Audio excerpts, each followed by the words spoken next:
अपना नसीब है, तेरा बेटा सीए का एग्जाम पास करके चार्टर्ड अकाउंटेंट बन गया और मेरे बेटे ने बीपीओ में जॉब कर ली। एक बेटा प्राइवेट स्कूल में पढ़ता है और एक डेटा एंट्री का काम करता है। अब घर में कमाई जितनी होगी उतना ही पैर फैलाएंगे ना।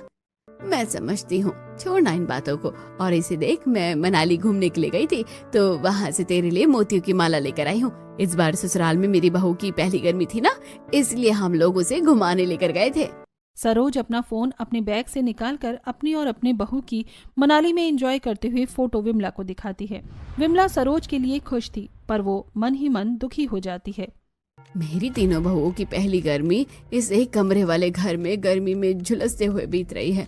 काश मैं भी अपनी 3 बहुओं की पहली गर्मी को खास बना पाती, लेकिन मेरे पास तो उतने पैसे भी नहीं हैं। विमला की उदासी तीनों बहू को समझ आ जाती है।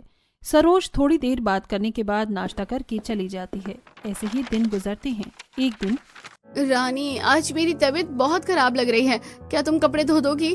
पर दीदी, मैं तो सुबह से काम कर रही हूँ, सुबह का नाश्ता खाना सब मैंने ही बनाया है, मैं थक गई हूँ। रानी प्लीज मेरी मदद कर दो, मेरी तबीयत बहुत खराब लग रही है। अगर मैं धूप में बैठकर कपड़े साफ करूंगी तो मुझे चक्कर आ जाएगा। डॉक्टर ने वैसे भी मुझे आराम करने के लिए कहा है, लेकिन फिर भी तुम्हारी मदद करने के लिए मैं जितना हो सकता है उतना कर देती हूँ। अच्छा ठीक है दीदी, मैं कपड़े धो दूंगी। घर का बहुत ज्यादा काम करने की वजह से रानी की हालत खराब हो गई थी। कड़ी धूप में कपड़े धोने, कपड़े डालने और फिर आग के सामने बैठकर तीनों टाइम अकेले सबके लिए खाना बनाने की वजह से रानी कमजोर हो गई थी।